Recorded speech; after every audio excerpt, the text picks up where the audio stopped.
So how much do you want to enhance your lifestyle? And you say, okay, what's included in a lifestyle? That means your finances, your health, your business, your personal development, your relationships. All those things improve when you have the discipline or when you make the choice to do the hard things early on. BDNF may be the single most valuable, resource that we have in helping us to experience greater levels of health. So when it's high, you'll find that acquiring new knowledge is effortless. You think of kids, how quickly they can learn a new language. I get asked all the time, what's the best thing I can do for my brain? And people are kind of surprised when I say, oh, exercise. And they're like, exercise? Well, I thought you're the peptide guy and you had all these like secrets to the brain. And I'm like, well, it just goes down to the basics,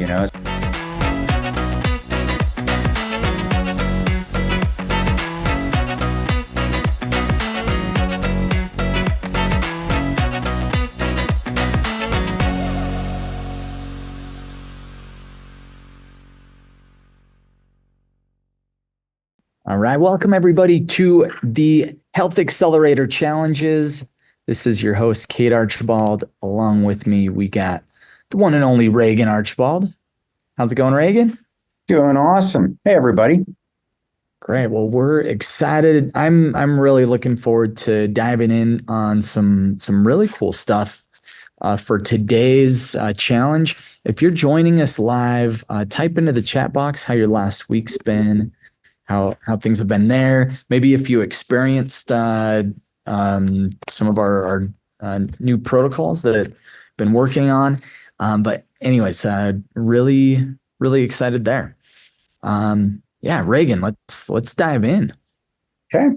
So last week we talked about some of the protocols and I shared with you some of the ways that we're structuring the programs that you guys enjoy, and I gave you kind of a sneak peek on the backstage of East West Health. And today I'm going to jump into a little more of the science. I've got some things we'll be talking about on why certain peptides and certain foods are great for your brain and BDNF. We're going to jump into some of the great things you'll see with the pleiotropic nature of peptides. We'll talk a little bit about LL37. We'll be jumping into KPV, and then I'm just going to give you guys some answer some of the questions that have come through on cortisol and fasting, and and then as you guys have questions, we can easily answer those, and this is a good format for it. But before we jump in, I want to see if anybody's had any great health transformations, new discoveries you've made when it comes to your health, or any particular things that you got out of last week's conversation as well.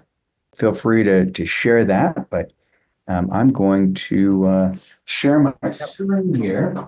I had some feedback from a client I was talking to that was just really excited about how each phase little easy, like we'll be delivering those together, and so he was really excited to get like both the full 60-day set all together. That was something that he was excited and just knew he had everything ready to go, and wasn't worried about the next month running out of anything, and was really excited about that. Nice. We got Lauren feeling great, more energy. Love hearing that. That's probably one of the things I hear the most is just like the energy levels. And I was telling you about when I was at Coach a couple of weeks ago, and one of our clients, we had actually two of our clients I was sitting right next to, and one of them walked up and the other client was like, "You look just like Tristan."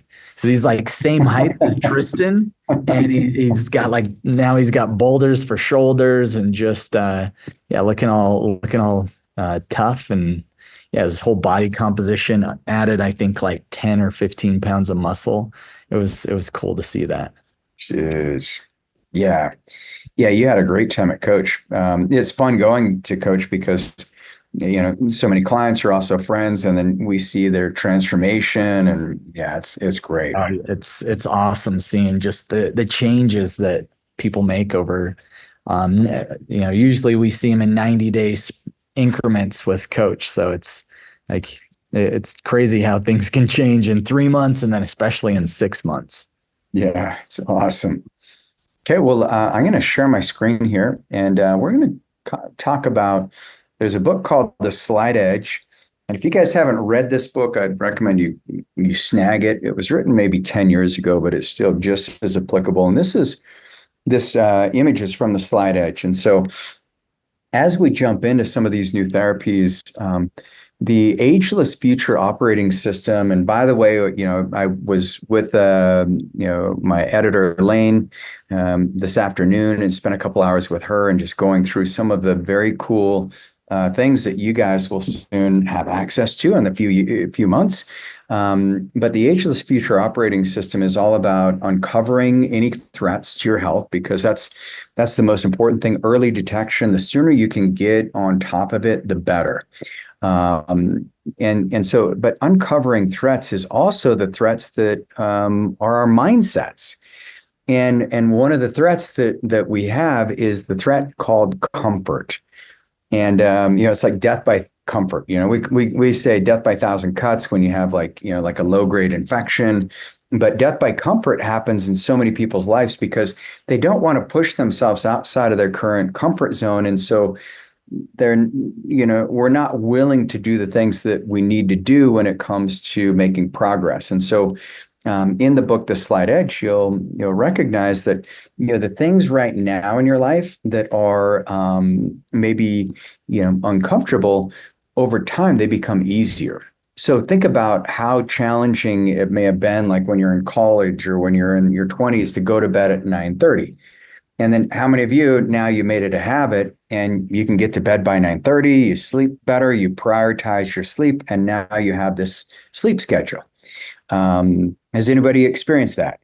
It's it was uncomfortable in the beginning because you couldn't watch Netflix, and you had these parties, and for me, I had to tell people they had to leave my house early. Actually, I was like that in high school. I don't know if you remember, Cade, but I'd like tell my friends to leave because they had to wake up at like 4 a.m. to pour concrete. Yeah. I'm like, don't I even do, care, get out. you remember that vaguely. Yeah, but Or your friends would be like hanging out with Amber. I know they just want, and mom would want them to hang out. I'm like, nope, you guys are too noisy. You got to go.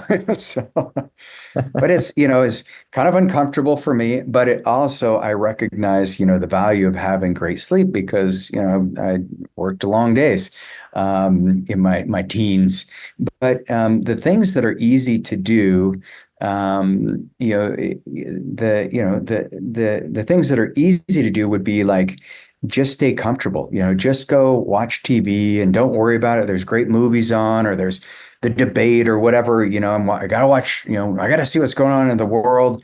But it's your philosophy and then the attitude that you have, it dictates your actions, and then your actions leads to your results, and then your results are your lifestyle. And so how much do you want to enhance your lifestyle?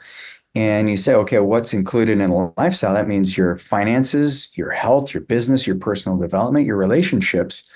All those things improve when you have the discipline, or when you make the choice to do the hard things early on. So let's talk about some of those. And if you guys have any things that you noticed, were hard decisions to make in the beginning, like, especially those of you who have gone through our Accelerate Wellness program, you realize like we have the 6 essentials. And so these are the decisions you have to make in engaging, is like, okay, well, do I want to go all in and make sure that I have my body as healthy as possible? Because, I want the peptides to work. I want the stem cells to work. I want the cord plasma to be able to clean out my blood, but do it for good.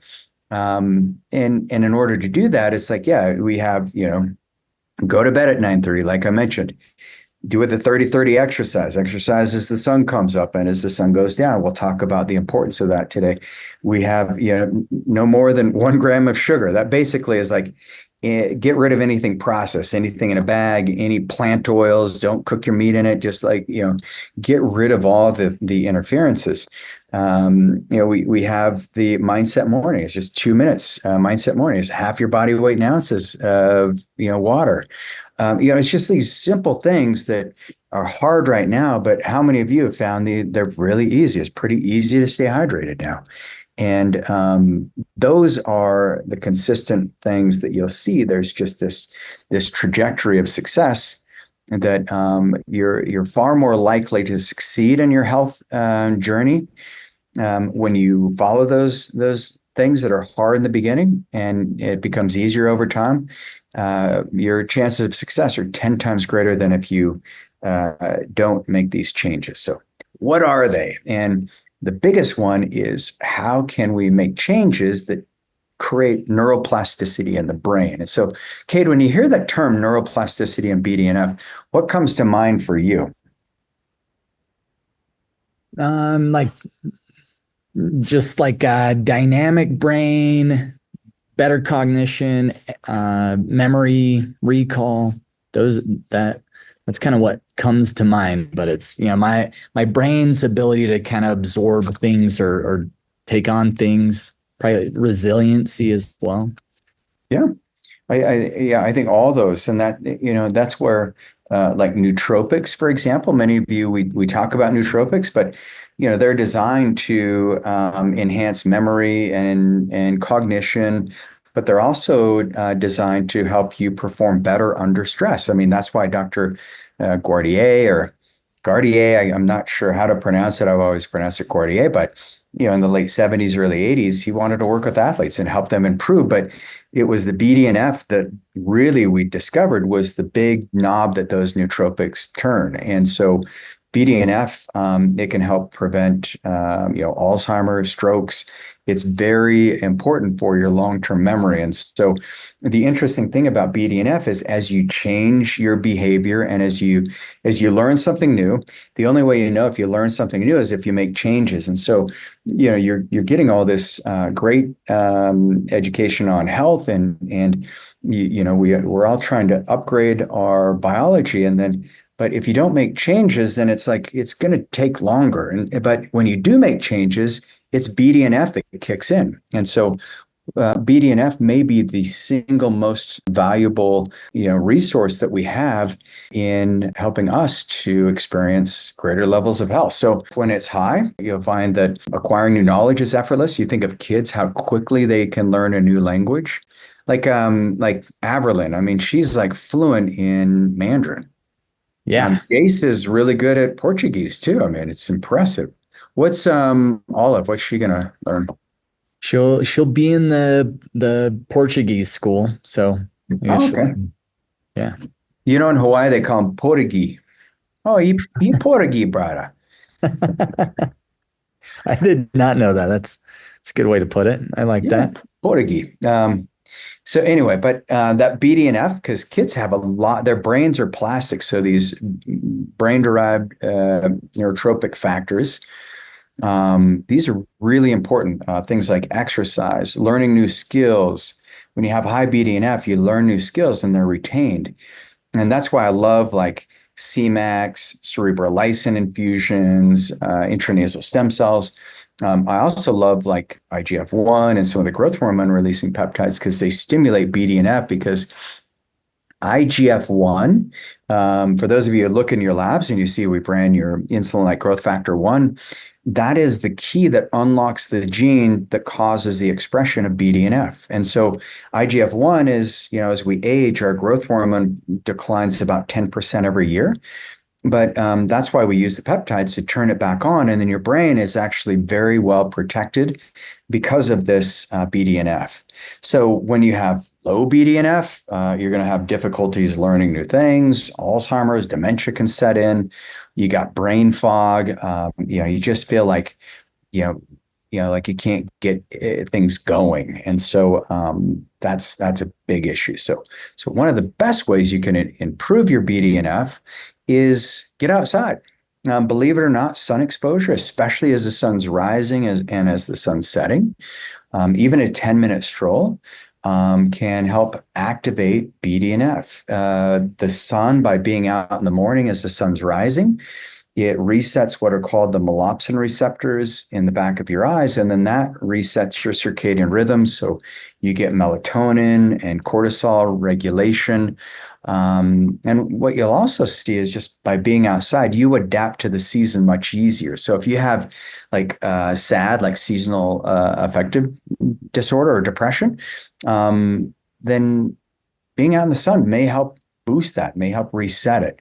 And then the sun, the best thing about being out there in the morning and at night is it forces you to move your body. So you're not sitting because, well, unless you go outside and sit and have your coffee, that's fine. But try to get some exercise outside. Kate, you've been running a lot more than you have in the past.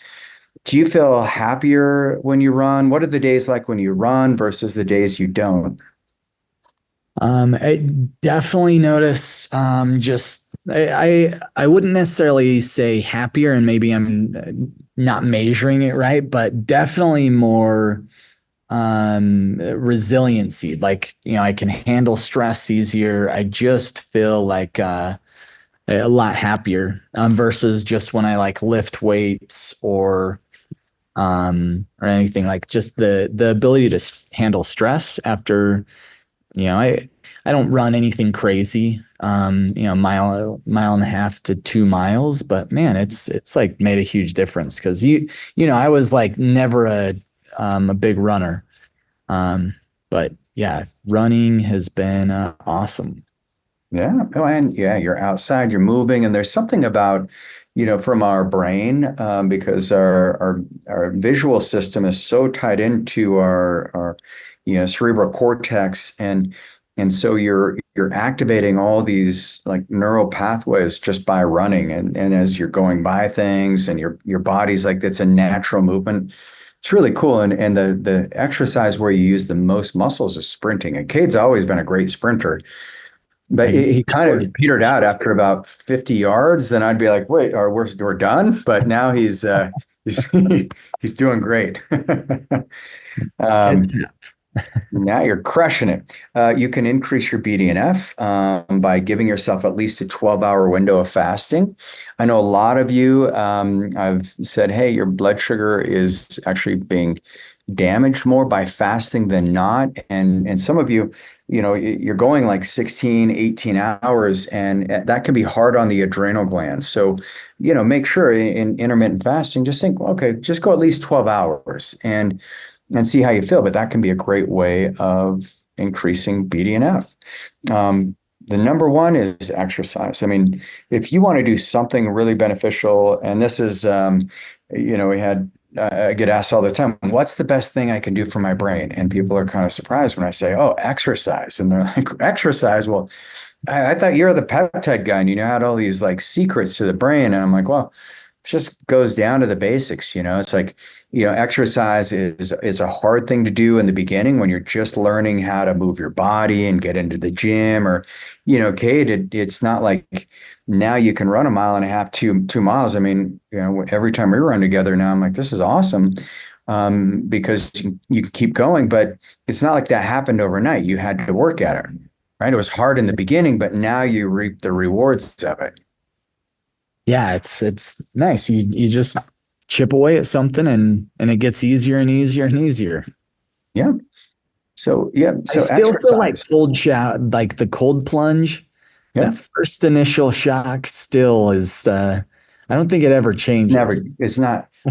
I think if people say that ever gets easy, they're lying. I mean, it's just like, Like I once guess you're in the in, summer, then there's it's been like, times, okay, yeah, I got this. yeah, there's been times where I've been like so hot where I'm like, I can't wait to get in the cold plunge. Yeah, But yeah, not first thing in the morning, how I've been doing it, where I'm just like, I'm going to go get in the cold plunge and then I'm going to sprint around with my shirt off, no shoes, and my swimsuit for all my neighbors to make fun of me. That's not easy. It's still not easy. But yeah, BDNF, you can sprint, jump, you can lift weights. Any kind of exercise is really good for you. So I'd encourage you right now, to start moving your body, do some calf raises, do something to get your body active. And then one of the things that can really diminish BDNF is when you have too much stress. Believe it or not, because when you engage your amygdala, what they found is that cortisol secretion, if it's always there, if your body's always releasing aldosterone, epinephrine, norepinephrine, you're going to see that there's a decrease in BDNF. Whereas if you do have high levels of stress, what this research showed, and this was published in Environmental Health and Preventative Medicine, 2017, but what they found is that BDNF is the antidote to high levels of stress. So if you do have stress, then the fastest way to build BDNF, pop quiz, exercise. And so what they found is they took these adolescents who, they had a lot of stress, almost like they had this, these feelings of psychological oppression. They had anxiety, they had fear. And so they had higher than normal levels of cortisol. And all they had these adolescents do is exercise. And so they put them on an exercise bike and they said, okay, we want you 20 to 30 minutes of moderate intensity, 50 to 60% max of aerobic exercise. And then they watched and saw what happened. And one of the things that they found is there's this cortical activation. So the brain started to produce BDNF. So we talked about that, the brain-derived neurotrophic factors, the VEGF, that's your endothelial growth factor. So your vascular, that helps vascularize everything. They also found that they had nitric oxide. They had cortisol that was now getting metabolized. So if you have high cortisol, if you're stressed, exercise is one of the best things you can do. And then there's myokine release. So their muscles actually got more engaged. And so they found that this exercise, not only did it improve BDNF, but it helped with motor skills. And then there's cognitive improvements too. And one of the craziest studies that I've ever seen was kids, where they took two groups of kids, and one group studied for about an hour and a half to 2 hours a day. The rest of the time they went and played on the playground. The other group of kids did the typical, like, what is it, like 5 hours of school when, basically, with breaks and everything. And what they did is they looked at the performance at the end of the semester, and guess which group performed better on the tests, the play group or the school group, the ones that did typical school. Just based on what we're learning about here, my guess is the play group. It would probably be pretty disappointing if I said, no, you're better if you sit on your ass at school in a desk. You guys would be like, why did you even share that? Sound depressing. Yeah, so get outside, play, use your body. The fastest way to learn, and I don't know if you guys have experienced this, but when I get done with like a mountain bike ride, if I'm pedaling, especially when I'm pedaling up like a big incline, or a sprint when I'm working on VO2 max, like I'm a lot more lucid as far as learning goes. I can learn new things very quickly and more creative. So yeah, BDNF is to thank for that. Yeah, here's another study. 40 male students, no history of physical illness. From middle school, they participated in the study. They're randomly assigned a low, moderate, or high intensity treadmill exercising, or a stretching group. So that was the control group. And then they had these students, they exercised 4 times per week for 12 weeks. And they looked at body composition, brain-derived neurotrophic factors, so that's BDNF, insulin-like growth factor 1, so that's the IGF-1 levels, cortisol levels, and working memory were assessed. So they're looking at all these things in the brain, and they wanted to see which group, which participant, was it the low, the moderate, the high intensity, on the treadmill, or was it the stretching group? And once again, the exercise performed 4 times a week for 12 weeks. So this is a good study. It's 90 days. And then you can see some changes in all these big things that we're talking about today: BDNF, IGF-1, cortisol, and then how was their memory? And what they found is that the high intensity exercise group, showed a significant increase in brain-derived neurotrophic factors at rest, or BDNF. Concentration, they found the concentration level of IGF-1, cortisol, and working memory all had a significant impact. For resting BDNF factors, the high intensity group showed more significant increase compared to the low intensity aerobic and stretching groups.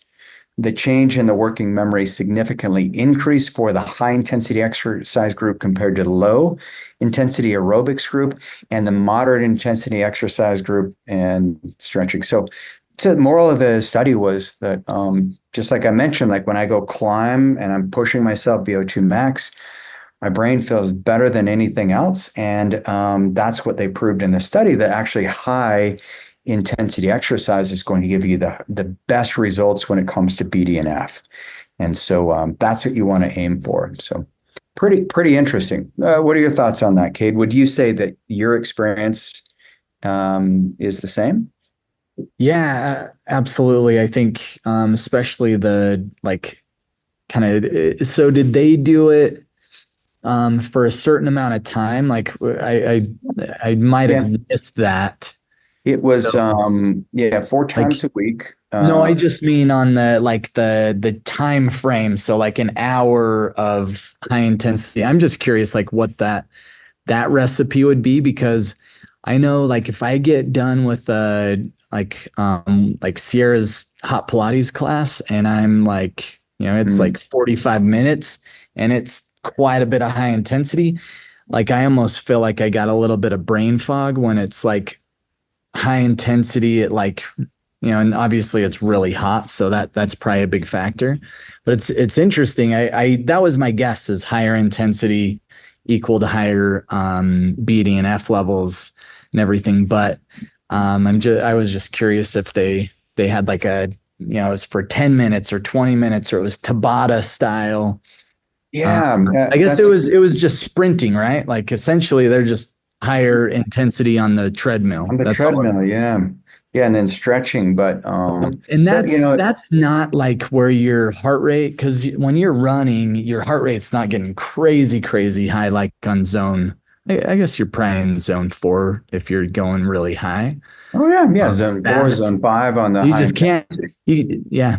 All right. Anyways, I'm Yeah, like but the picking it the apart, but it's interesting. Very cool. the hot yoga stimulates your heat shock proteins, and so that's also going to contribute to more BDNF. So like saunas are really good for BDNF too. Foods, you can do turmeric, you can do fatty fish. So eat your macros, your anchovies, sardines, eat your eggs. Those are great. Coffee. There's some good news for you. I had one of you reach out to me the other day and said, "So tell me, what's the scoop on coffee and caffeine?" And so I said, "Oh, I love coffee, and one maybe 2 cups a day is perfect." But one of the reasons is because caffeine can help increase BDNF. Just make sure it's clean. You can add L-theanine so you don't get any kind of crash. But once again, be careful with it. I look at coffee more as medicine, more of a nootropic. So it's the poison is the dose, and it's all based on what your body shows. You can eat blueberries, red grapes. These are olive oil. These are great ways of increasing your BDNF. One of my favorite herbs is cordyceps. It lowers the brain inflammation. It improves BDNF and nerve cell formation, improves neurotransmitter status, brain regeneration. I mean, it's great for memory.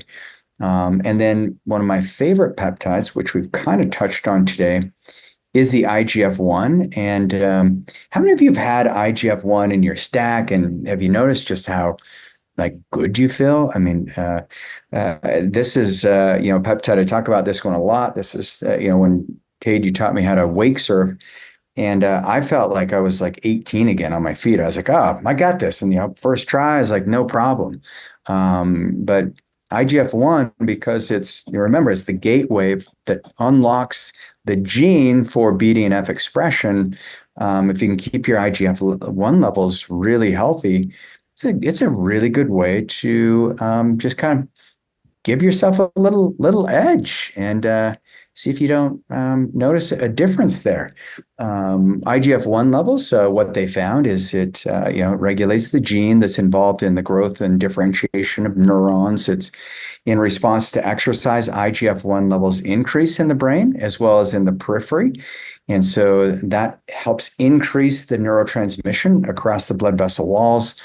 Exercise and low-level GABA receptor inhibitions modulate local motor activity and the expression of BDNF, and that changes your epigenetic regulation in the hippocampus. So you can turn on different genes just by exercising, and this is the research in the neuroscience letters. One of the peptides you can use, sarcotropin, that increases your IGF-1 in the studies. Here's the research.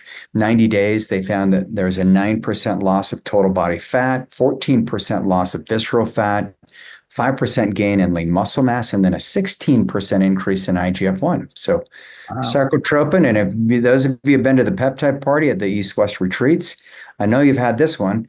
And many of you may have had it in your stack, in your protocol. Really good one to jump into. So I think that's IGF-1. We're not going to be able to jump into LL37, but we have plenty of future hacks coming up. But Cade, any insights on that, or any questions that any of you have when it comes to BDNF? Yeah, I love that high intensity. That's good insight. Get those BDNF levels elevated. Yeah, it helps with IGF-1. A lot of downstream effects with some little more high intensity. I'm excited. I think that's where a lot of times, if you're just trying to work out for more the looks or the aesthetics, you kind of miss the high intensity and some of the like even just running for me has been awesome. I love that. So awesome. Thanks for sharing the good news here today. Yeah, you got it. So the challenge for the week for you guys is, the things that are hard right now, they get easier over time, except the cold plunge. I'm not going to, unless some of you have a hack for just, where it's easy, but so think of something that how you could push yourself. Maybe it's sprinting. Maybe you do need to go for a run. Maybe it's some push-ups every day. Whatever it is, I challenge you to increase your BDNF and just do one thing every day that is hard, and then watch how easy it gets over time. Love it. Cool. All right. Appreciate you guys. And for those of you who we will see, let's see, tomorrow at Garrett's house, we're having a big retreat with Garrett Gunderson. And so we'll see at dinner at Garrett's house. And then we have Friday, we have our longevity day, a longevity retreat at the East-West Health Clinic. And then Saturday, Garrett's doing his financial stuff. Garrett's got his his stand-up comedy. So if you want to go to the comedy show, Friday in Utah, if you're here, let me know. Come to the Comedy Clash and cheer Garrett on. But looking forward to that event and appreciate you guys being part of our community. And we will see you next week. All right. See you, everybody. Have a great night. All right.